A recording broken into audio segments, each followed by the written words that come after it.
Атың өчкүр коронавирустун айынан биз 1,5 ай үйдө жан баштап жаттык. Кудайга шүгүр, аман эсен кайрадан монтип үзгөрүшүп отурабыз. Амансыздар урматтуу элим. 5-дебеши, аны мен Керим Айдаров алып барам. Биз адаттагыдай эле талкуу жаратабыз. Бизде бүгүн 5 коногубуз бар. Буюрса, 5өөбүз кайсы бир деңгээлде бир маселени чечкенге аракет кылалык. Мен дегенде коноктор менен тааныштырып алайын. Мен оң жагымдан баштасам. Бакыт Жумагулов, Борбордук шайлоо комиссиясынын төрайымынын кеңешчиси. Айданбек Акматов, саясаттануучу.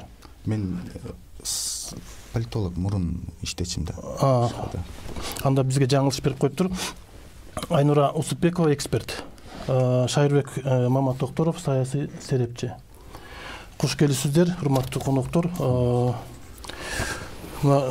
Бизде коронавирус карантинде жатканда бир топ сөздөр болду.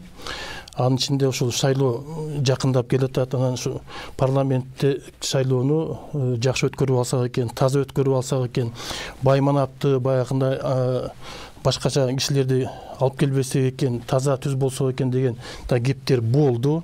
Биз бүгүн ошонун негизинде кантип кийинки парламентти таза шайлап алабыз деген кептин негизинде сөз кылалы деп атабыз. Бул негизги маселе преференциялдуу шайлоо маселеси боюнча.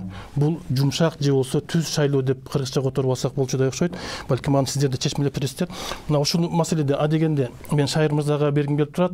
Негизги маселени көтөрүп жүргөндөрдүн бири катары. Ушул жөнүндө айтып бериңизчи, андан кийин биз талкууну баштай беребиз. Сиз туура атап кеттиңиз.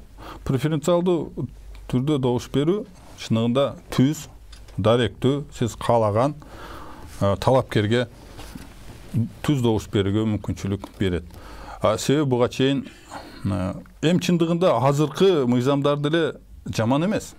Бүгүнкү мыйзамдар деле өтө прогрессивдүү, өтө демократиялуу нерселерди камтылган жана туура шайлоону өткөзгөнгө мүмкүнчүлүк берет жана берет эле.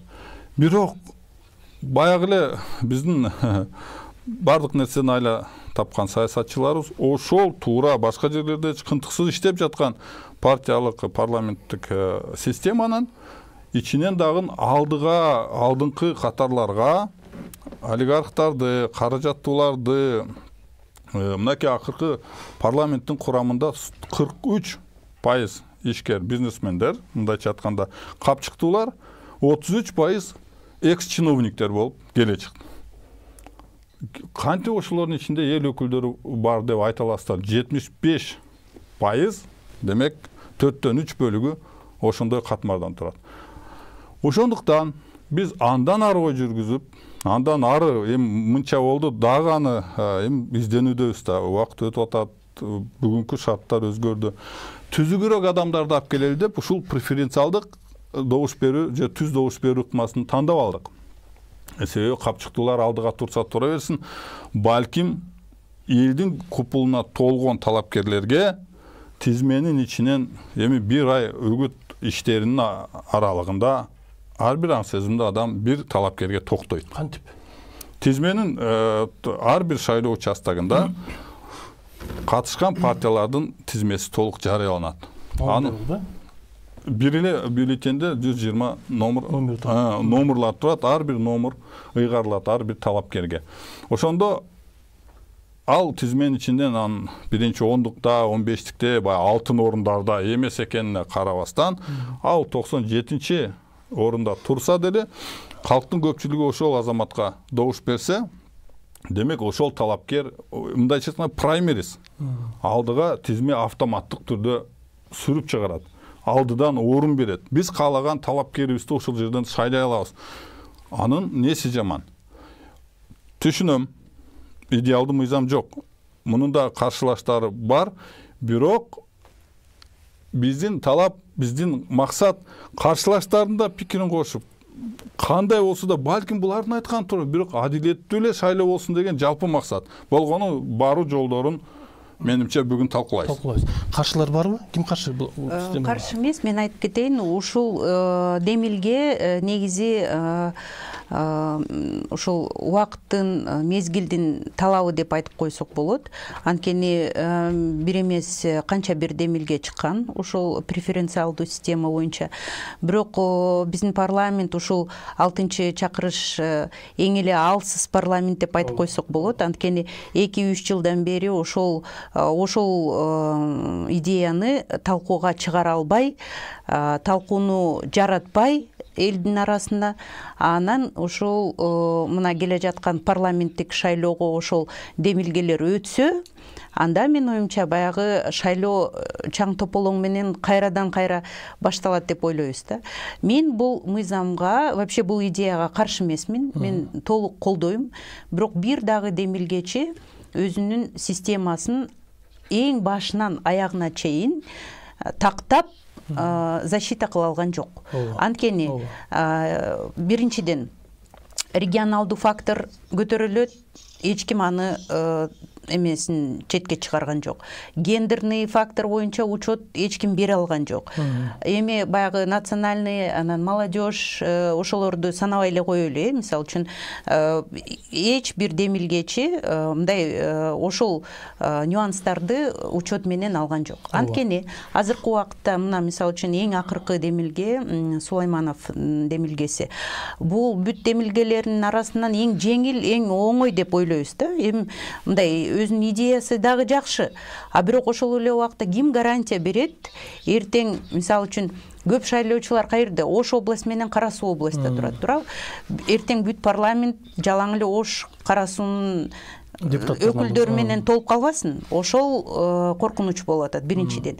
Аны экинчиден аялдар боюнча жаңы мына квота өттү. Квота маселеси дагы билесиз, аялдарды кандай тандайт? Практически тандабайт. Анан кийин ошол преференция боюнча голос бере албайт. Демилген толук таанышпаган. Анан кийин бул саноо процессине келгенде, баягы шайлоо бүткөндө, анан кийин ушул система өзүнүн техникасы боюнча саналат. Баягы дробный, остаточный принцип, анан кийин баягы эң акырында мандат беришкен убакытка келгенде 2-3 талапкердин арасында ушундай чыр-чатак болот. Ал дагы бир башаламан да. Саноо боюнча бул кийинчерээк сөз кылабыз.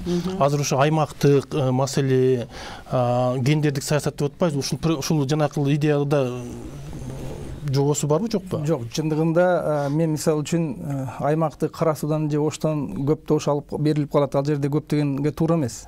Биз кайсы учурда шайлоо жүргүзбөйлү, элдин санына жараша добуш топтойбуз ар бир жерденчи. Ал мисалы үчүн Кара Суудан же Оштон көбөйүп кетпейт андан, же азайып кетпейт. Канча эл каттоо болсо, бир мандаттуу округ болгондо дагы ошол элдин санына жараша округтар болот.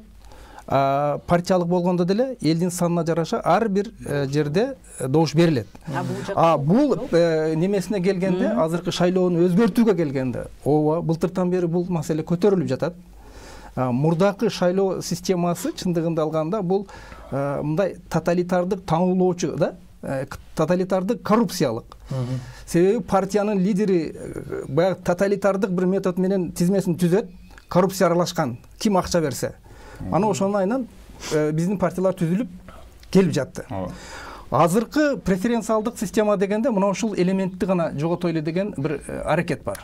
Чындыгында бул бир максатка жетиши мүмкүн кайсы бир деңгээлде. Бирок бул сиз айткандай гендердик маселе, улуттардын маселеси, башка нерселерге квота берилбейт ал жерде. Ал жерде ким алса ошол добуш алат, келет бул жерде.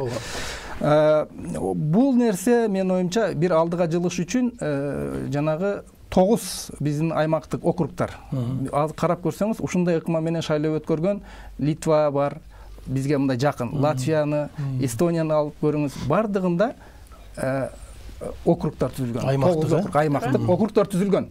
Мына ошол жерде, бул жерде тандоо дагы эл үчүн дагы жеңилирээк болот. Жеңилирээк болду. Азыр мисалы үчүн этектей кылып 10 партия катышса, 1200 кандидат болсо, алардын ичинен элестет биздин айылдагы адамдарыбыз мына номер эле деп издеп баш айланып, эми ушундай бир нюанстар көп да, саноо жагы, башка жагын эми ал өзүнчө бир кыйын деп жатасыз.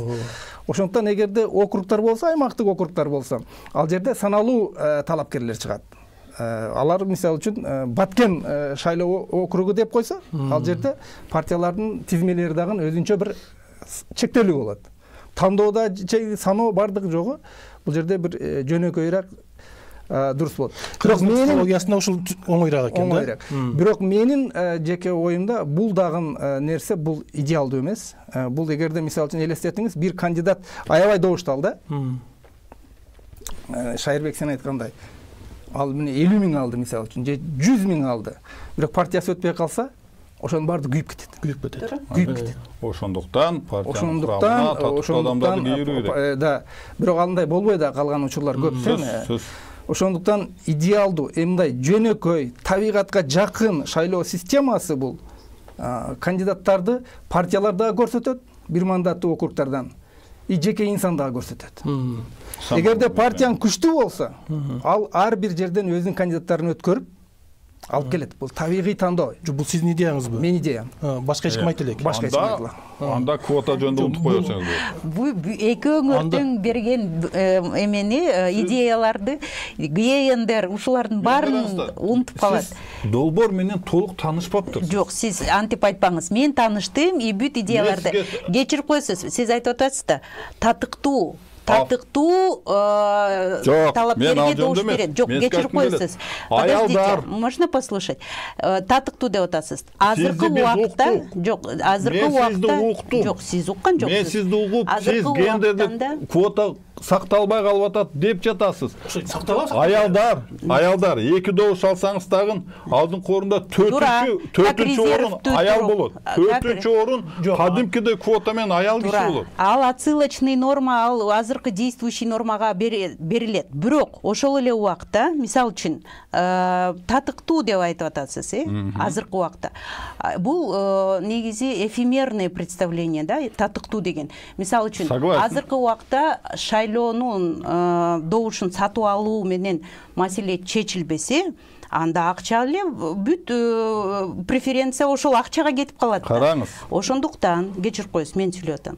Анан сиз анча мынча сизге себеби сиздин биринчи айткан эмеңизди жабалы да. Жок, биз экөөбүз спорить этпейбиз. Анткени бул спорду негизи парламентте защитниктер чечиш керек эле. Бирок биз азыр парламент жөнүндө айтсак, бул демилгени азыр экөөбүз талашсак деле, ошол демилгени парламентте талашуу система түзүлүш керек эле. Ошол депутаттар, демилгечилер чыйпыктап жетише албай калды, ага убакыт берилбей калды. Ошол сөз. Мен сиз менен преференциалдуу система менен спорить эткен жокмун. Мен ошого макул берип атам. Гендер боюнча кайрылган гендер маселеси. Гендерди так түшүндүм. Ушул преференциалдуу системада гендердик саясат дагы бир ирет. Кыскача айталы. Көп адамдар келип добуш берди. Партиянын тизмесинде аялдар 30%дан кем эмес камтылган. Ошол аялдар канча добуш алса дагы эркектердин добушуна аралаштырбай, аялдардын ичинен ким көп добуш алса, бере албай калса, өзүнчө саналат. Кечирип коесуз, аялдарга добуш бербесечи? Неге бербейт? Ким билет? Эгерде ошол аз добуш берсе деле, ошол аял квота менен өтө берет экен, ошондойбу? Биз билгенбиз ошондой. Парламентте бир аялсыз 100% парламент отурган. Жок, азыр айнырайм. Менин түшүнүгүм боюнча мындай экен. Угуп турдук. Аял деп сыйлап. Анан Эми угуңуз. Чыдап угуңуз. Аялдаргачы добуш берилет. Себеби сизде аялдар көп. Аялдардын ичинен 10 добуш алса дагычы өзүнүн квотасы менен өтө берет, 4-чү киши депутат болуп келе берет. Эгерде берсе добуш. 10 добуш ала албаган аял не кылып жүрөт партиялык? Берет. Жок. Эми агитация болот, үгүт болот. Бул жерде берилиши мүмкүн, бирок ошо 30% деген гендерлик чектөөчү туура эмес. Адилеттүү шайлоодо аялдар балким жарымынан көбүрөөк дейлейт. Силер түшүнүп-түшүнбөй аялдардын укугун көбүрөөк коргогон адамды беттен аласыңар. Аялдарды чектеп атасыңар. Аялдардын укугун азайтып, балким аялдарчы өзү санынан көп. Конгресске да аялдардын партиясы өзүнчө чыкса, аялдар андай сказканы мага айтпаңыз, дагы жомокторду мага айтпаңыз. Айнура, бул жерде баягы аялдарга жакшы аялдарга эле добуш бериши мүмкүн менимче. Жок, сиз аялдарга жакшы нерсени Биз айтсаң, көргөнбүз. Сөзгө колок берелим. Биз көргөнбүз 100% парламентте эркектер отурган. Айнура дагы, Шайыр мырза дагы жакшы ойлор айтылып атат. Негизинен азыр мына профессионалдуу дебей, мындай ачык тизме, жабык тизме деген категориялардын айларында сөз болуп атат. Негизинен жакшы ачык тизме механизми шайлоодо жакшы. Анткени шайлоочуга мындай көп жакшы мүмкүнчүлүктөр берилип атат да. Бул бир. Экинчиден, ошол эле талапкер, келечектеги депутат шайлоочулар менен мындай байланыш болуп калып атат. Мисалы, эртеси күнү шайлоочу келет, ай, мен сизге мынау партиянын ичинен сизге добуш бердим, мына минттим. Мындай маселелер деп туруп, жакшы маселе мындай болуп атат. Бул мыйзам жетишпейт, өтпөйт. 1,5 айдан кийин жогорку кеңештин шайлоосу анда жөнү кеп болуп атабы. Эмне үчүн бул маселе 4-5 жыл мурун алып чыгыш керек болчу. Мына азыр Айнура айым менен Шайыр мырзадай талкуу жүрүш керек болчу. Ар кайсы талаптардын маселелери көтөрүлүп, ошол эле ЛОВЗ маселелери көтөрүлүп, аялзат маселеси көтөрүлүп, башка маселелер көтөрүлүп, ошонун ичи менен ушул ачык тизме механизми иштелип чыгып, бул биринчиден бул механизм жергиликтүү кеңеш мыйзамына кириш керек болчу. Ошондо биз биринчи ошондо мисалы Бишкек шаарындабы болобу, Ош шаарында болобу, апробация кылып көрүш керекпиз. Анын арты менен анан көрүш керек болчу. Кандай эмнелер бар? Ошону менен анан мындай жогорку деңгээлге, улуттук деңгээлге чыгып туруп, ошол механизмди киргизсек болот. Азыр биз муну шайлоо башталарынын астында киргизип алып туруп, жакшы идеяны бузуп алыш деген коркунуч болуп атат да. Эртеси күнү анан элдер айтат, мына аракет кылдыңар эле, болбоду го, анан тиңтиле, минтиге деген сөздөн алыс болуш керекпиз. Мен оюмча ошого барат. Азыркы кезде бул немени ушул сиздер айтып жаткан преференциалдык системаны кабыл алууга үлгүрбөйт. Азыр президент тараптын сунуштап жаткан 7%га төмөндөтүү, анан ошол жабык тизмеси бойдон мурдакы бойдон болгону 7%га түшүргөн бир чечимдер кабыл алынат. Мен жана оюмду улап кетким келет да. Бир мандаттуу округ партиялардын көрсөтө турган кандидаттары. Америкада, Британияда, Францияда, Канадада кандай шайлоо жүрөт? Ким тизмени түзүп алып туруп таңуулайт? Же Японияда, же Түштүк Кореяда? Жок андай нерсе. Түркияда деле партиялардын деңгээли бийик болуп атпайбы? Эми ошол системага бул табигый жөнөкөй жолу. Адам тандоонун дагы жөнөкөй жолу. Эч кайсы, мисалы үчүн азыр бир партияга мүчө болбосоң, сен шайлоого бара албайсың. Ооба. Жеке адамдын укугу эмне болуп атат? Элдин тандоо укугу дагы чектелип атат. Бир адам өткөрө албайт, ал партияга кийин партиясы өтпөй калса, ал 1000 жолу шайласа дагы 100 000 добуш алсын бир адам. Партиясы өтпөсө ал калат. Аны шайлоочулар дагы калат. А эгерде бир мандаттуу болсо, ал бир адамды дагы жок дегенде өткөрөт. Эгерде биз преференциалдык деп башка кыла турган болсок, анда биз мамлекеттик бийлик системаны да карап көрүш керек. Биздин системада премьер-министр биринчи орунга чыгып, партиянын лидери болуп, биринчи орунга чыгып, ал өкмөттүн башчысы болуп, биринчи скрипканы ойносо, мунун мааниси бар. Мунун мааниси бар. Азыркыдай президент башкы ролду ойноп, анан кийин өзүнүн партиясы менен парламентке дагы келип алып, өкмөттү дагы, аппаратты дагы бардыгын бийлеп отурган жерде мунун эч кандай мааниси жок. Азыркы нерсе ошол бойдон кайталанат. Ооба. Бизде мына 2005-нде, 2010-да революция болду, эки революция. Ошол революциянын жыйынтыгы менен мындай биз ойлоп чыктык. Негизги бир нерселер эмнелер ошого алып келип атты деген, анын ичинде бириси ушул шайлоо системасы болуп атты. Жанагы шайлоодо бюллетендерди ыргытып, ошол жактарды кылып туруп, ошонун негизинде шайлоо системасын реформалоо деген план түзүлүп туруп, ошонусу бир этаптар менен мына азыр ар бир шайлоочунун добушу саналат. бир шайлоочунун добушу жок болсо кылмыш иш козголот. Ошонусу менен келдик мына 2010 жылында башталган маселе мына 2017 жылы президенттик шайлоо менен бүттү да. Бул маселе ага айтып аткандай мындай бир план түзүлүш керек да. Биз мисалы 2040 жылы же 2030 жылы парламентти кантип көрүп атабыз? Биз өлкөбүздү кантип көрүп атабыз? Ошол жерде президенттин ролу кандай болуп атат? Ошол жерде премьердин ролу кандай болуп атат? Ошол жерде депутаттын ролу кандай болуп атат? Шайлоочунун орду кандай болуп атат? Комплекстүү бир карап туруп бир кандайдыр бир документ. Бул жерде лидерлик кимде болуп атат? Маселе чыгып атат. Мисалы, Кыргызстанда шайлоо эле эмес, Кыргызстанда бийлик комплекстүү проблема. Комплекстүү проблема. Эми ушул нерсе азыр жатат, ушул нерсе. Жок, азырчы муну же президент башкарып туруп, жумушчу топ түзүп туруп, ушул саясий күчтөрдү чогултуп туруп алып кетсе болмок. Муну парламент деле азыр чогултуп туруп, парламент деле чогултуп лидерлик нерсени азыр көрбөй атабыз. Бир точка коюп койчу бир нерсеге. Ушу профессионалдуу шайлоо системасын азыр киргизгенге мыйзам жол береби, жол бербейби? Азыр жетишпей калат. Негизинен бир ай талкуу жол бербейт да. Силердин пикириңерди айттык. Принципиалдуу жол береби, жол бербейби? Фундаменталдуу нерселерди талкуулайлы. Кеп бир гана шайлоо жөнүндө жүрүп жаткан жок. Тура. Балдар, биз бир эле шайлоонун алкагында ой жүгүртүп, буга үлгүрбөйбүз. Эски эреже менен жок. Мен таптакыр абстрагироваться эткиле. Бул шайлоо ооба кеч демилгеленип калган үчүн ага шалтыр парламент күнөөлүү экени да чын. Сүү депутаттар бир прогрессивдүү мыйзамды сунуштамак турсун, даяр мыйзамды түшүнбөсө ал башка маселе. Бул таптакыр биз негизиле шайлоо инструменттери, адилеттүүлүгү жөнүндө талкуулабыз. Мен ошондуктан мөөнөттү эске албай атам. Жок, жакшы идея. Быйыл өтпөсө башка күнү өтөр. Кыргызстан кайсы күнү жылар. Сиздин айткан бир округтук боюнча эки нерсе. Адилеттүү болуп, округтан шайланганда мен үчүн эң жакшы жери аңгыраган бош округтар калбайт болчу.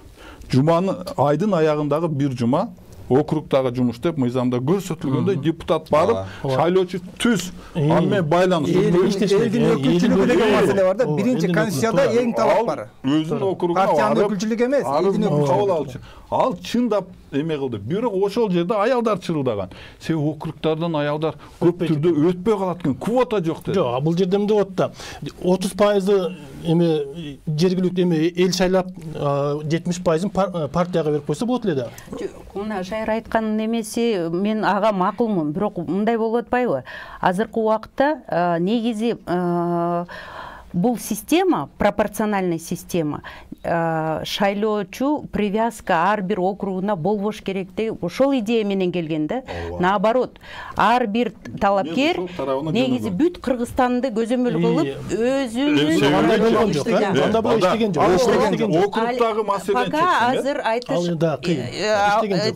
эрте, анткени мына политпартиянын мыйзамдары боюнча политический партиялар иштесе, саясий партиялар, мына эртең эле шайлоо болот дегенин алдында күчтүү болуп калбаш үчүн, анан кийин негизи 5 жылдын арасында иштеш үчүн анда ошол институтту куруш керек биринчи. Анан кийин ошол институттун ичинде өзүнүн система праймериз, баягы съезддер болот, регионалдуу системалар келип, анан кийин биздин округтан ушуну тизмеге койгула деп жалаң эле лидердин айтымынан эмес, бүт партия чогулуп, ошол система праймериз шайлоого чейин түздөлсө тизме, анан кийин барып туруп партияга берсе, партиялык тизме деген нерсе биздин элде толугу менен дискредитация кылып алды өзүн. Көрдүңөр. Азыр эл кабыл албай атат. Толугу менен дискредитация кылып алды. Адамдардын кускусу келип калды. Бирөкү бар парламентаризм, партиялык тизмесин адамдар кускусу келет. Себеби 10 жылдын ичинде ал системаны шалттап салды. Анан мен бул жерде бир нерсеге токтолуп кетейин. Шайыр айтып калбадыбы? Парламент ушундай кабыл албай кой деп. Парламент бизде башкарыла турган парламент. Мына Исхак Масалиев кечээ эмне деп маселе коюп жатат? биз 4 ай мурун биздин законопроект эмне үчүн парламентте жатты жылдырмай 5%. Ошол да преференцияны алдык, ошол да жатат, ошол жер. Ал айтып жатат, парламент биз анча-мынча депутаттардын эмеси угулбай жатат. Анан бийликтин гана 7% гана түштү. Ал дароо ишке кирди. Мына ушунун бардыгы бизге негиз берет. Булар ошо 7%га түшүрүштү гана көздөйт. Калган жабык тизме бойдон кете берет экенге. Анан калган маселелер боюнча биз канча талкууласак дагы бул немеде мүмкүн өзгөрүү болбойт. Буга көрүп өткөзүүдө кедечи кээ бир отсрочкалар менен өткөзөт. Бүгүн мыйзамды кабыл алабыз, бирок бүгүндөн баштап иштебейт. Биз 10-жылы Конституциялык кеңешчиде мүчө болдук. Бул мыйзамдарга өзгөртүү 20-жылга чейин туруктуу иштесин деген ниетте. Балким ал чектөөлөр туура эмес. Себеби биз дайыма мыйзамдарды текшерип, ревизия кылып, аларды жакшыртып, жакшыртабыз. Бирок ошондой шарттар менен биз бул ирет үлгүрбөдүк. Мүмкүнчүлүк жок. Таар арктерки бир окуудан өткөзөлү. Анан кабыл алынса деле ушул норма паланчанчы жылдан башталсын же алгач апробация дедиңерби, макул текшерип көрөсүңөрбү, жергиликтүү кеңештерге, кийинки кеңешке коюп, ар түрдүү шарттары бар. Дагы бир рет айтам, биз принципиалдуу аракет кылып бүгүнкү шайлоолор эмес, негизи барып кайсы бир жылдарда өзгөрөлү. Гепанда эмес, талаш анда эмес болуп атпайбы? Талаш как раз таки уже 2 ай, 1,5 ай калган убакытта өтүп кетсе Кудай жалгасын. Бул эми азыр талкуулап да үлгүрбөй кабатты мыйзамда чыкпайт. Сиз ошол өтүш Сайыр мырза, дагы таштасак, дагы 5 жыл мындай парламент менен да бул жара отурабыз да. Мындай парламент эмне кереги бар бизге? Жоюп салыш керек. Жөнөкөй суроо балдар. Биз сунуштаган идея жакшыракпы же бүгүнкү эреже жакшыракпы? Бул сунуштаган идеяны преференциалдыкты жарым кадам алдыга дейбиз. Жарым кадам алдыга. Артка эмес. Артка эмес. Артка эмес. Андай болсо, алдыга жарым кадам алдыга жыла турган болсок, анда ушуга кетпейлиби? Эмне кылабыз бүгүнкү парламент ушундай? Дагы 5 жыл отурабыз ушинтип баш ооруттук. Сиздер эми саясий немени чечим кылып эле калган бир өлүп бири калсын деп коюп атпайсыздарбы? Андай болбойт да, бул комплекс. Жооп береби деп атам менчи ушундай. Мисалы үчүн сиз азыркы Сулаймановдун демилгесин карасак, сиз айтасыз, партияга бериш керек дагы добушту, анан кийин бир талапкерге. Номерге бериш керек. А эгерде шайлоочу, мына мисалы үчүн айылдан бир улгайган киши келип, жалаң эле ошол билген кишине берип койсо галочка, анда бул добуш жокко чыгып кетип атпайбы?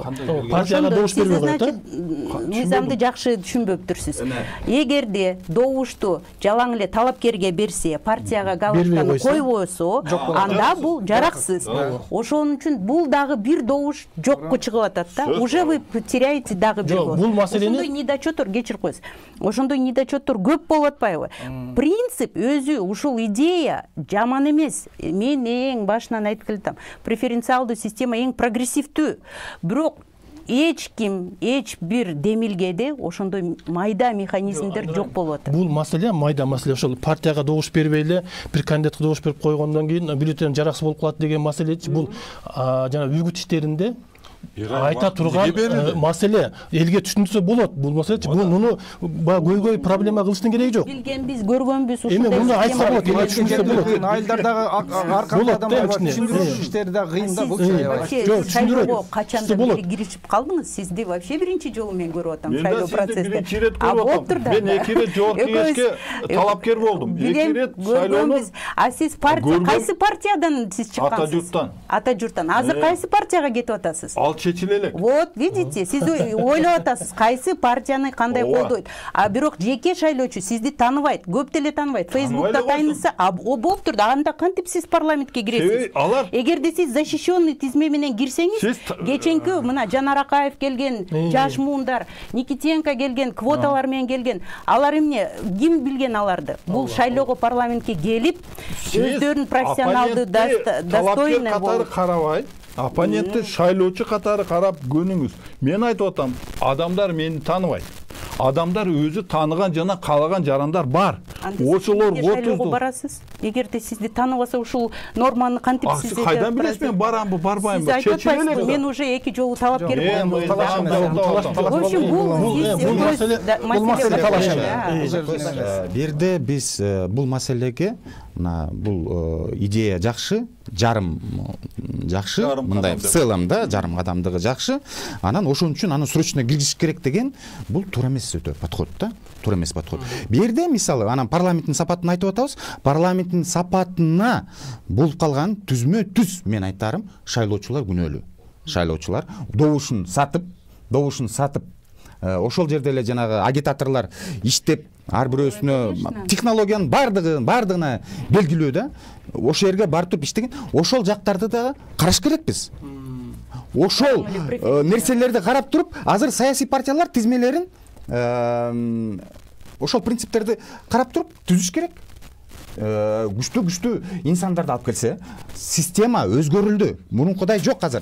Бюллетендерди ыргытып, шайлоо комиссиясы менен иштеп, кандайдыр бир фальсификацияларды кыла турган система жок. Азыр добуш берүүгө чейин. Азыр добуш берүүгө чейин. Эми азыр сатып алат. Жоопкерчилик шайлоочуга жүктөлүп атат. Азыр ошол саясий партиялар эле ай добушумду сатпа деген ар бир саясий партия ушул лозунгду көтөрүп алып эле барса, мен ойлойм, жакшы сапаттуу парламент керек. Андай лозунг көтөрүп барбайт. Андай болбойт, андай болбойт. Лозунг здесь не работает.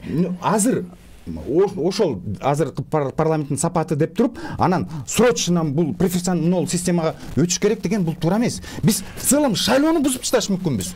Эртеси күнү чаң тополоңдор башталышы мүмкүн. Анткени ар бир округтан жанагы 2005-жылкыдай ситуацияга барып калабыз да. Ар бир жерден нарындан көтөрүлөт, көлдөн көтөрүлөт. Буга бергенбиз, мындай болгон, тигиндей болгон. Саясий партиянын ичинде чаң тополоңдор башталат. Ошол үчүн биринчи жакшы идеяны биз мындай бир нерсе менен бузуп албай, биз мындай аста бир кадамдар менен жергиликтүү кеңештерден көрүш керекпиз. Биз шаардан көрүп киргизип, будан башталып, возможно, айтылып калганы жакшы. Мынакей күздөгү болгон шайлоону алганда айтайын. Азыркы убакытта парламентте, жогорку кеңеште 2 долбоор жатат. Бул негизи добуш сатып алуу менен административдик ресурска бөгөт коюш үчүн канча бир тоскоолдук механизмдер турат. Ошону биринчиден алыш керек. Это срочная мера должна биринчи окуудан өттү. Экинчи, саясий партиялар боюнча дагы бир демилге турат. Ошол саясий партиянын өзү институт кура турган механизмдери ошону талкуулаш керек.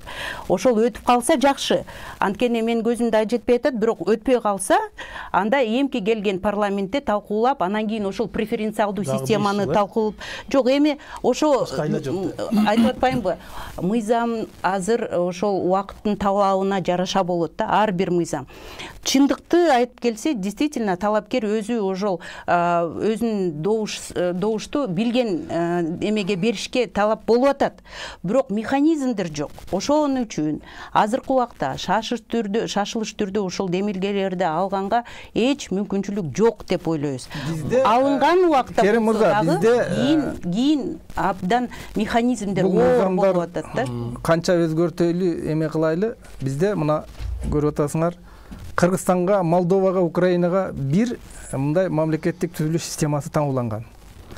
Ал жерде президент, мисалы үчүн, ар бир жерде президент өзүнүн партиясы менен, административдик күчү менен, башка күчтөрү менен партиясын парламентке алып келип, элге таңуулап, мажбурлап атып, административдик ресурс колдонуп атып, парламентке алып келет партиясын. Ал аркылуу өкмөттү көзөмөлдөйт. Анан парламент чөнтөккө айланат, өкмөт бир куурчак айланат, жоопкерсиз система мына ушул нерсе түзүлгөн бизде. Бул нерсе мына Молдовада Дадон өкмөттү колго алды соңунда. Украинада Зеленский келип кантип өкмөттү, булар бийликти бөлүү жанагындай бардык принциптерди талкалап туруп кантип өзүнүн партиясы менен бардыгын колуна алды. Мунун баардыгы көрүнүп турат. Бул бизде болуп жатат. Ошондуктан бизде бийлик бул комплекстүү бир неме проблема, жоопкерсиз система. Мына ошоларды түп тамырынан өзгөртмөйүнчө биздеги азыркы айтып жаткан көп нерсе эч натыйжа бербейт. Эми айтамыз, ал сиздин оюңуз боюнча анда конституцияны өзгөртүш керек. Албетте. Эми ага жетишпейбиз. Биз ал азыр этте ал мисалы үчүн азыркы деле ойлонуп туруп, президент деле ойлонуп, конституциялык кеңешме түзүп, жанагы демилгеленип жаткан маселени караш керек. Биз же таза парламенттик системага барабыз, же президенттик. Азыркы жоопкерсизден биз бүттү. Конституция деген Пандора. Пенсия бере албай атабыз, айлык бере албай калабыз деген деңгээлге жетти булар жоопкерсиз. Өкмөт башчынын сүйлөп отурганын көр, сөгүнүп отурганын көр. Эмне деген нерсе? Өкмөт башчы бизде парламенттик дейбиз, парламентте бир фракциясы жок, бир депутаты жок. Бул эмне деген абсурд? Ал жөлө чиновник. Мындай бизде ушундай жоопкерсиз, ушундай абсурддук система. Биз ушуну өзгөртүп, чыныгы же парламенттик, же президенттик өтмөйүнчө бир жаңсыз болбойбуз. Сөз түрдө. Бирок бул чоң маселеде. Бул үчүн кайра эле конституцияны өзгөрткөнгө туура келет. Туурабы? Конституция деген кара ящикти ачсаңар, Пандоранын капкагын ачкандай болосуңар. Жакшы идея менен ачылат. Анан кийин баары жаап баратканда балдар көрдүк ток, биз аябай туура нерсе, жөнөкөй мисал. Конституциялык сот өз алдынча калсын деп чечимди чыгарып, убактылуу өкмөткө берсек, түнү менен алар конституциялык сотту союп, квартирант кылып, жогорку соттун карамагына кийирип салышкан. Бул афера. Элге бирди айтат, Венециялык комиссияга экини айтат, а референдумга чыкканда үчүнчү варианты чыгып атат. Ал өтө опурталдуу нерсе. Бул майда мыйзамдарда талашып атасыңар, башкы мыйзамга эшикти ачып берсеңер, силер таң каласыңар кандай жаман нерселер болот. Ошон үчүн жанагы Курманкул Зулушев элге койгула деп жатат. Тандасын ел деп жатат. Туура.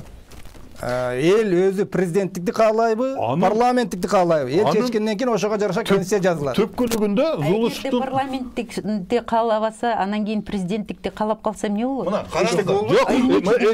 Биз азыр Биз кайра эле 2005 Америка бирдемке болдубу? Же Франция бирдемке болдубу? Түштүк Корея бирдемке болдубу? Экөөңөрдө бир жок. Түркия бирдемке болдубу? Экөөңөрдө бир жок. Көрдүк. Зулушев айтып атат. Парламенттик шайлоо кошуп тандоону кылалы, референдумду кылалы. Референдум башталды, шайлоо башталды. Эртеси бир күндөн кийин кечеки болгон шайлоо жараксыз болот. Эмне үчүн? Себеби кечеки парламенттик шайлоо эски конституция менен өттү, а бүгүн элдин добушу менен же парламенттик, же президенттик жолду тандап алдык.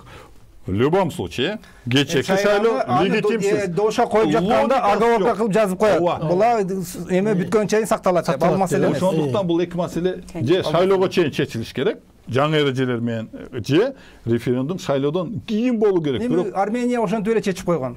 Кеп дагы бир рет мыйзамда эмес, эгерде адилеттүү хан, адилеттүү өкмөт башы сыяктуу субъектлерди хан деп атасызбы? Кудай сактасын. Сиз ошол парламентке келишке да аябай коркунуч жасатып атасыз. Коркунучсуу субъект. Хан болуп, хандарды алып келип койсоңуз анан кийин падыша, хан деп атап калышат. Аллегорияларга асылбаңыз. Ошондуктан биздин шайлоочуларга мындай жөн эле койсо, мисалы үчүн мейли шайлоочу татыктуу талапкерди тандасын десе, ушундай демилгечилер көп болуп, анан кийин ушул хандык системаны халифат болуп келбесин. Эртең Чубак Жалилов келип калса, мисалы үчүн, анан ошол сразу ошонун сторонниктери аябай көп. Ошол азыркы убакытта мыйзам ага бөгөт салат. Ошол механизмдер көп. Мисалы үчүн Кыргызстандын жараны тарапкерлери көп болсо, эмне үчүн жарандар өзүнүн идеяларын ишке ашырып каалаган адамын тандаса болбойт? Анда ошол партиянын системасына кошулуп, идеологиясына кошулуп келсе, ошондой талапкер, анда биз билебиз. Сиз аны диний көз карашына карап шайлоого катыштыргыңыз келбейт. Туура. Анткени диний маселе, анан кийин управление система, алар негизи конституция. Динге ишенген адамдар шайлоо жана шайлоону укуктарынан ажыратылган. Сиз башка, сиз баарын эле антара берет. Неге сиз бизди монстр катары көрсөткүңүз келсе, эмне үчүн сиздин идеяларыңыз анда? Сиз боюнча вообще бир дагы реч болгон жок. Талапкер. Анткени башка, шайлоочу башка. Шайлоочу каалаганын тандоого укуктуубу? Туура. А бирок ошол курамды ким түзөт? партия түзөт, туурабы? Ошол эле. Ошол партияга жараша көз карашы, идеялары бир болуш керек. А жөн эле бүгүн ата журтта жүрүп эртең либералдык партияларга кирип кеткендер ошондойлор ошолорго чектөө киргизиш керек. Ошолор куйту кишилер эртең кайсы бети менен шайлоочуларга агитация ошондуктан негизи партия түзүлүш керек болуп атат да. Эгерде бүт мамлекеттерде партия негизи база болот. Мамлекетте система управленияга партиялар база болот. Туурабы? Мына Германияда көрүп атабыз.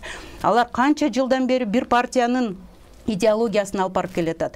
Регионалдуу ячейкалар болуп атат, алардын байланышы болуп атат. Анан кийин эле партия 5-4 жыл унчукпай бир жерде былтыйып отурса, анан бир жылда бүт эмелерди чогултуп, акчаларды берип, анан кийин мага добуш бергиле десе, ушинтип эле парламентте көрөбүз. Анан кийин жарым регионалдуу бир тараптуу парламент болуп калат, бир гендерный системасы жок болуп калат. Ошондуктан азыркы демилгеге мен айтып коеюн, Германияда 50% партиялык тизме менен 50% бир мандаттуу округда жашайт. Бул башка система.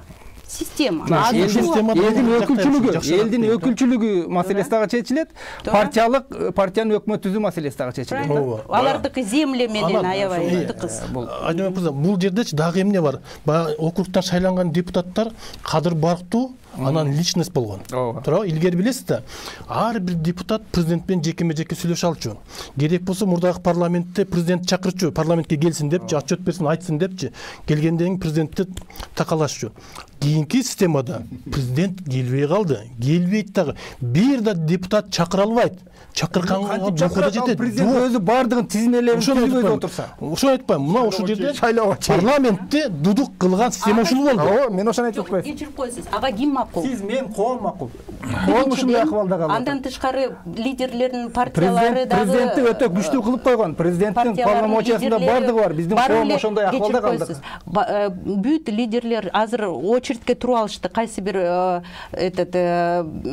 президенттин партиясы менен өтөбүз деп. Өздөрүнүн партияларын таштап коюп, анан кийин ошо очередке туруп атпайбы?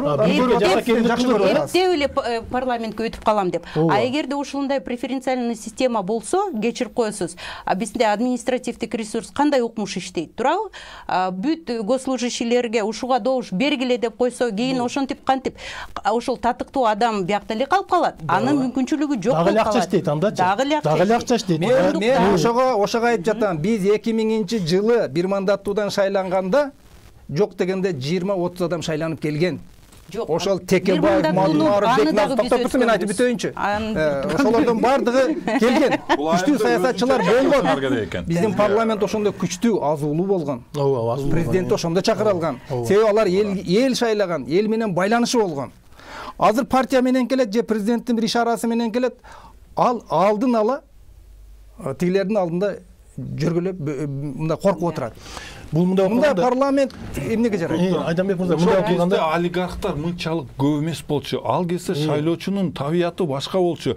Эл сыйлачу. Азыр ошол Текебаевдичи округундагы бир олигархка каршы койгула. Эми аны жеңип чыгуусу маселе. Элге тандоо шайлоочу да база айтып кетпедиби? Партия лидери таңуулабаш же бир олигарх түзгөн тизме эмес. Элдин өзүнө кой тандоону. Эл тандап алсынчы. Ошо эл жөнүндө сөз жүрүп атат. Бул жак бирден мен туура айтып кетти. Эл өзү шайлаган депутатты сөгөт, депутат өзү шайлаган өкмөттү сөгөт. Парадокс. Өзү жаратты бул парламент. Жок, депутаттын элдин көзүнчө эле өкмөттү сөгөт. Анан кийин ар жагынан макул деп добуш берет. Добуш бергенге карасаңыз, кече 7%ке канча 5-6 депутат чыркырап эле калышты. Биздин демилгебизди караган жоксуңар. Анан 3 эле добуш каршы болду. Ошого карата мен ошону айтып атпаймынбы? Өкмөттү эл көрсүнгө эле калп сүйлөй берет. Урматтуу коллегалар, маселе бар, чоң маселе бар. Мына кече күнү депутаттар отуруп алып бири-бири менен разборка кылып атышат. Бир депутат Сол Илецкийде биздин жарандар ошол жерде келе албай атат. Палаткаларда жашап атат. Ай өкмөт, тиги автобустар бар управ деламиде правительствода. Ошол автобусту жибергиле. Так, тышкы иштер министри сүйлөш тиги эме менен жолду ачып берсин. Жолду ачып бер, Казакстан менен сүйлөшүп туруп, жолду ачып алып келгиле жарандарды деп бир депутат көтөрүп чыккан жок маселе. Жабык тизме азыркы система боюнча чоң маселелер бар. Ошол жак толугу менен реформа болуш керек. Президенттин, премьердин функционалы каралып чыгыш керек. Бири-бирин дублирование нерселер алыныш керек. Бийликтин булагы ким? Конституция боюнча эл. Эмнеге талапкер биринчи саясий партиянын лидерине барат? Мен тизмеге киргизбой, элге барат. Причем тут бийлик менен элдин ортосунда какой-то лидер. Да, эмнеге? Бул попытка, түшүнүп атам, мына мыйзам попытка ушул маселени бир чечкенге. Бирок муну жакшы идеяны азыр киргизип алып, эметип алып, келе жаткан 4 апрелдеги парламентский шайлоону таптаза бузуп таштасак, айтып атпайм. Октябрдагы популярдуу шайлоо область деп койдуңуз. Таптаза бузуп таштасак, анда жалпысынан өлөт бунун бардыгы. Жалпысынан өлтүп бүтүрүп таштайбыз. Анан бул мына система, биз айткан системада делечи баары акча ойнойт экен. Ал деген мисалга мына бир бай 120 орунга туруп алат. Ал бүтүндөй акчасы менен бүт элдин баарына кыдырып эле мына мен мынчадамын сатып алат да ушунга добуш берип кой дей берет. Анда мында анын оппоненти жанагы убагында Мадумаров айткандай, мен мына уйду алып келдим, ошону сап алгыла деген нерселер менен чыгып коюш мүмкүн оппонентичи ошол жерден. Жок, чыккан ченде деле бар. Ошондо жанагы нерсеси бар. Бирок берди өтө бул сложный система. Жанагы ушу киргизилген жерлерде бюллетень эмес, китептер болот. Китептерди ачып туруп 1000ден ашык талапкер ошолордун кайсы?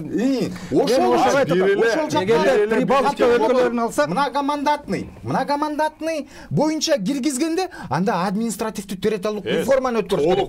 Биз облустарыбыз бар. Ошонун эле базасында округ түзсөк болот да. Сол жактан ылдыйга, өйдөдөн ылдыйга тизмеден партияны табасын, солдон оңго керектүү номурду табасын. Бакыт 4-чү партиянын 53-чү. Мынча болобу? Бир эле барак, асып окуйт. Техникалык жагын айтып атасыңар, подсчетты айтып атасыңар. Подсчет автоматтык түрдө праймериз чыгарат. Бакыт 100 добуш, Керим 95 добуш, Шайырбек 3 добуш, бул айым 50 добуш, бул 1000 добуш. Өзүнөн өзү тизилет. Эсептөө. Бирок ошону апробация кылып, мисалы да, бир нерсе асып окуйт номурларына кошо. Өткөн президенттик шайлоодо жанагы ИИСке шайлоо маалымат системасына 80 000ден ашык хакерский атакалар болду. Ойлосоңуз? Болот. Бул апробация өттү. Ал жергиликтүү кеңештерде өттү. Ал референдумда өттү. Парламентскийде өттү. Анан президентскийде өттү. Ошондо 80 000ден ашык хакерский атакалар кылынып туруп, система туруп берди. Ойлосоңуз, буда апробация өтө элек. Бул уже там бардыгын Айнур айтып атканда, там все меняется. Система бардык, подсчет голосов, бардык. Это тестирование өтүш керек, тест кылыш керек, бардык. Коркуп олтура бергиле. Биз реалдуу реформалар жүрсүн деп, аргасыздан радикалдуу кээ бир жерде балким толук текшерилбеген нерселерге караңгы токойго кирип баратабыз. Биз эч курдегенде аракет кылып, ошо жерге батынып кирип атабыз. Бирдемени сунуштап атабыз. Кээлери альтернатива жок. Сиздики жаман деп кое берет экен. Алып чыкканыңыз Шайыр мырза. Бул жакшы чоң альтернатива катары жакшы нерсени сунуштасаңар, ынандырсаңар, биз ошол идеяңарды колдойбуз. Менен азыр ушул талкуу болуп аткан. Талкуунун жаралганын себеби биз себепкер. Ушундай кылалы алдыга. Балким биздики туура эмес. Бирок жакшырталы деген ниетибизде шегингер жок да. Түзүк адамдар келсин дегенде эң аралык тажрыйбаны эске алганда, мисалы үчүн ошо преференциалды кылганда, мисалы үчүн мен Балтика өлкөлөрүн иликтеп көрдүм. Литва, другой нет. Бизде башка площадка жок. Парламентке коом таасир берет. Азыр айдын мырза. Ушул нерсени караганда, ушул өлкөлөрдүн Прибалтика өлкөлөрүнүн шайлоо системасын карап көрдүм. Ошо преференциалдык менен шайланат. Алардын негизинен ошо Литваны алсаңыз, Латвия бардык ошолор. Булар округтарга бөлүшкөн. Бул жөнөкөйрөөк да. Бизде 9 административдик регионубуз бар. Ар биринин негизинде шайлоо округун түзсө болот. Ошол региондун калкынын санына жараша ошол жерге мандат берилет. Түшүнбөй аябай Мандат жакшы берилет ошондой ушул. демилге Буга берген. дилеттүү. Мурда адам мандатында 33 миңден. Мына жерде калк көп мындай деген болбойт. Ал бардык жерде калктын санына жараша мандат берилет. Ошолда преференциалдык түшүнүк. Профессионалдык. Мына 33 миңден, мына 3-чү созуфта 33 миңден 53 миңге чейин шайлоочу болчук. Кара Судан округ, Кара Судан башталып Алайдын жарымына чейин таркалчу да. 53-чү округ Жал округу, 40-чы округ Отсадырда, мен билген иштеген округдарда жана түптө көп эмес, 33 миңден ушу 50ге чейин эле. Ал чындап калкты санына жараша эми Кара Суда 198 миң, 150 миң деп койдуңуз ката. 198 миң шайлоочуга Шайырбек, сен мындай кылгын, сен мындай ойлогон, Ош облусу деп эсептелет дагы. Ош облусунун калкына жараша мандат берилет. Бүттү. Талкууда турган мыйзам долбоору илинип турат. Конечно, Ал бар. Мына Шайырбек Аны өзүнүн Исхак эле Масалиев айткандай 4 айдан бери, 5 айдан бери, былтыртан бери карабай келет. Исхак Масалиев дагы канча демилгечилер бар. Ошондой преференциалдуу системада 4-5 демилге турат. Эми былтыр карабайт. Кеп ошондо болуп атат. Өкмөт алып келген өздөрүнө бийликке жаккан гана мыйзамдарды өткөзгөндүгүнөн кече чыр чыгып, төраганын ишмердүүлүгүн текшер деди. Төраганын алган, дайындаган бөлүм башчыларын текшер деди. Төраганын фондунан кетирген нерселерди, каражаттарды текшер деди. Эми ойгонушту парламент. 5 жыл эмне? 5 жыл тизилиши президенттин жанында эле баары жүрүшкөн го. Баары бир принципиалдуу нерсе. Бир ай эмес, 1 саат калса дагы жок. Адамды жасаган туура эмес иштери үчүн текшерип, далилдеп жазалоо ал принципиалдуу мыйзамдын талабы. О 1 мүнөт калса дагы байкы сиз өзүңүзгө мынакей 5 жыл кыйратып иштедим деп созуфту жаап, бай күздө көрүшөбүз деп кеткенден көрө, сиз акыркы 17-жылдан бери мына 4 жылдын жүзү болот, 20-жылы ошол ишмердүүнүн ичинде кылмыш иши бар баланы бөлүм башчы кылып дайындадыңыз.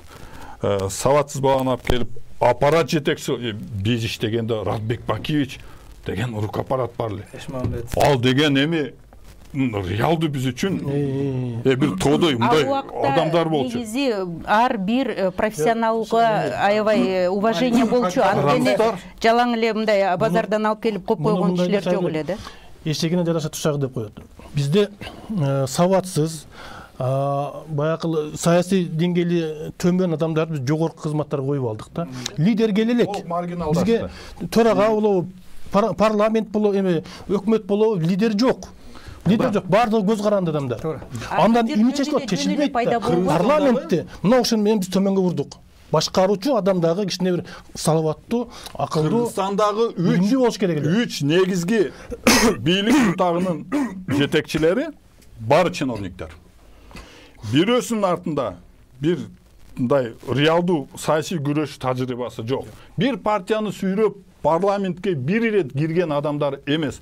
Чиновник, заводдел болуп, бирөөсү премьер болду, андан кийин анын замы болуп жүрүп Абылгазиев тоже чиновник, башкасы да ошентип келип, төраган эми билесиздер. Эч кимиси саясатчы эмес, саясатчыга бирдемени айтсаң бетине чычалап, ал ошол үчүн репутациясы үчүн күрөшөт. Ошол эми ал вообще бул башка системада. Мына Шайыр, сиз айтып атпайсызбы? Биз радикалдуу системаны алып келебиз дагы азыркы убакта. Сиз айтып атпайсызбы? Кадамдарды, ушул системаларды азыр ушул преференциальный метод менен алып келебиз деп атасыздар. 1,5 ай калды.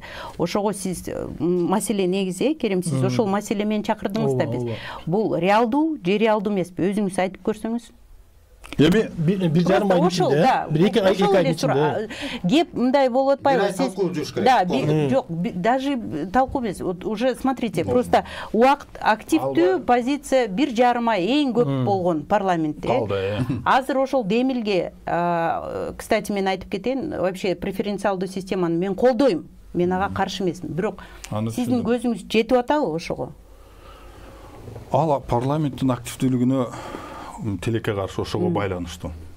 4 ай мурда берилген мыйзам каралбай атса, эки жума мурда мурдагы демилге Дүйшүнбай Дүйшүнбиев өзү ошол округ боюнча канча демилген, ал каралбай атса. 6-чакырылыштын продуктивдүүлүгү нөл. Президентте ушуну ошондуктан ниет жок, каалоо жок. Ошон үчүн мен Алар болгону мурда президент буга чейинки сөзүн уккансыңар. Жабык тизме ал бекем болуш керек, аны бекемделиш керек деп законопроекттерди сунуштаган. Демек алардын каалоосу ушул. Болгону саясий партиялардын оппозициялык саясатчылардын былтыркы талкуусунан кийин болгону макул 7%га түшүрөлү деген гана бир сөз болду. Бул ушунда турушат. Ал команда катары демек ушул нерсе өтөт азырынча башкасына. Сиз берген суроого жооп. Сиз берген суроого жооп. Айтып бериңиз. Бүгүнкү абалды карагандачы өтпөшү 90%. 90% себеби бул жагы айтып кетпедиби? Команда болбогон мыйзамдар ошол үчүн кече төрага эми команда өтпөйбү? Өтпөйт. Убакыты боюнча үлгүрбөй калышы мүмкүн. Бирок кээ бир мыйзамдарды билесиздер. Бир эки окууда жакшы идеалдуу адам, мындай жакшы көз караштагы депутаттар бир ирет адам болуп түзүк бир ирет түрсө өтүп кетиши ыктымал. Ал үчүн көпчүлүк парламентте каалоо болуш керек. Убакытты керек болсо булар сессияны узартып кое алат 15 күнгө. Карап көрөлү. Токтоп туруңуз, Айдаке. Парламентте каалоо болбойт. Каалайт байкуштарчы өлө каалайт да, бирок аны каалатпайт. Өтпөй калышы толук мүмкүн, туурабы? Кечирип коесуз. Каалатпайт деген алар эмне 100 адам депутаттын оозун бекитип атабы отуруп алып бирөө. Жок, бул өзүнүн жеке жоопкерчилиги. Жок болуп атпайбы? Эми ошого жараша кандай чечим кылыш керек? Эң вот хотя бы польза болуш үчүн азыр кандай кылыш керек? Бүтүп атат. Демилге болуп атат. Добуш сатып алуу менен административдик ресурска бөгөт коюш үчүн уже биринчи эмеден өттү. Венецианский комиссия өзүнүн заключениясын берди.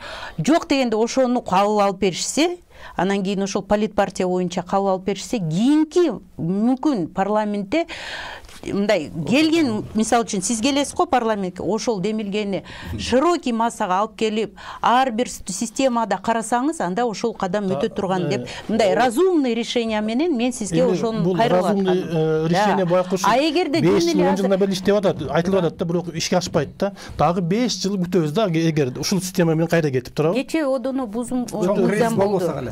Чоң кризис болуп кетсек, жылып кетиши мүмкүн.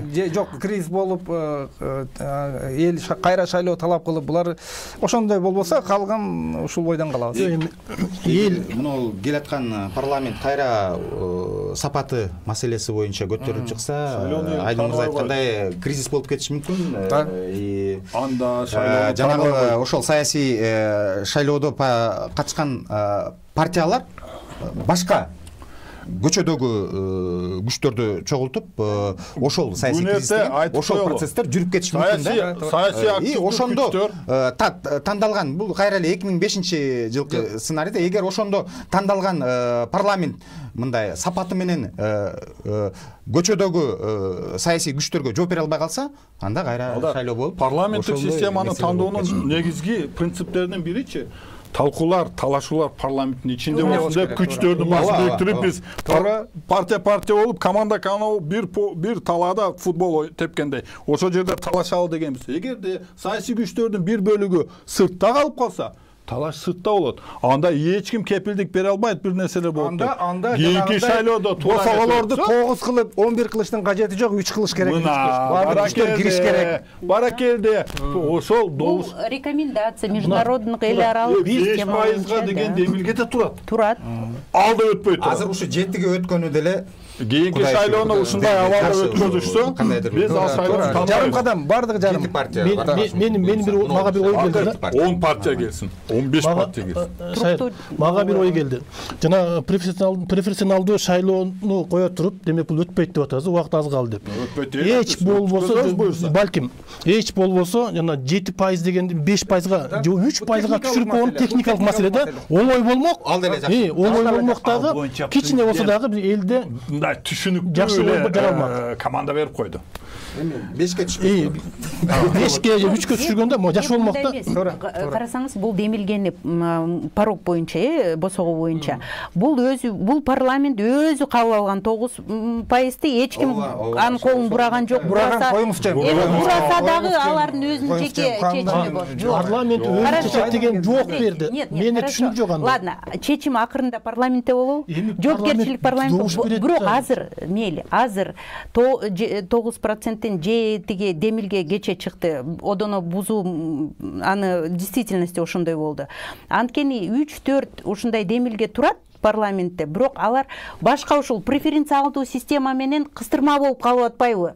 Ошондуктан тигил өтпөй калып преференциалдуу үчүн анан босого өтпөй калып атпайбы? Ошон үчүн кече Бакиров ошол демилгени тез арада чечти дагы, эптеп иши кылып он пролоббировал и продвигает. Анткени бүт депутаттар, бүт азыркы депутаттарга, партияларга ошол эң негизги маанилүү мыйзам болуп калып атат да. 9-тан 7-ге түшүрүп, ошол ошибкаларды оңдош үчүн. Эң тапшырма, это вообще экинчи маселе. Просто сейчас получается, что это самое главное требование. Ошол регламент бузуу менен болсо дагы өтүп, ага 120 депутаттардын арасынан 3 эле каршы болду. Калгандары баары эле за болду. Ошого карата эми команда болгондо.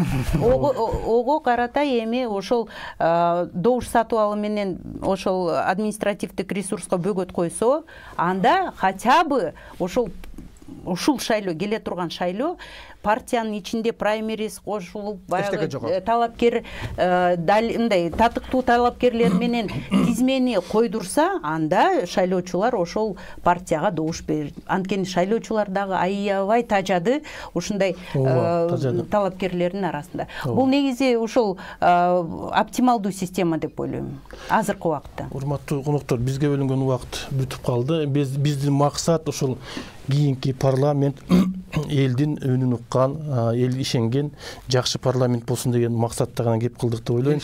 Эл шайлаган парламент болсун деген максатта кеп кылдык. Балким биздин оюбуздагы саясий чөйрөдөгү билермандар да угуп, ойлорун өзгөртүшү мүмкүн деген тилекти үмүт кыла берели. Кандай болбосун, биздин парламент өзү чечкен, өзүнүн акыл эси менен, өзүнүн башы менен иштеген парламент болсо, мына ошондо бир кадам болсо дагы биздин келечек Кыргызстандын саясий багыты дагы бир кадам алдыга жылат эле деген ойдобуз да. Кудай буйрса, ошол жакшы тилектер ишке ашсын деп элем. Биз айтылган сөз балким айтылып калышы мүмкүн, балким бир жагынан бир жакшы бирөөнүн кулагына кириши мүмкүн деген кеп да. Урматтуу телекөрүүчүлөр, Кыргызстандын келечеги кенен болуш үчүн, саясий багыт бекем болуш үчүн биз ар дайым кеп кыла беребиз, буйрса дагы кеп кылабыз. Кийинкиде көрүшкөнчө аман болуңуздар.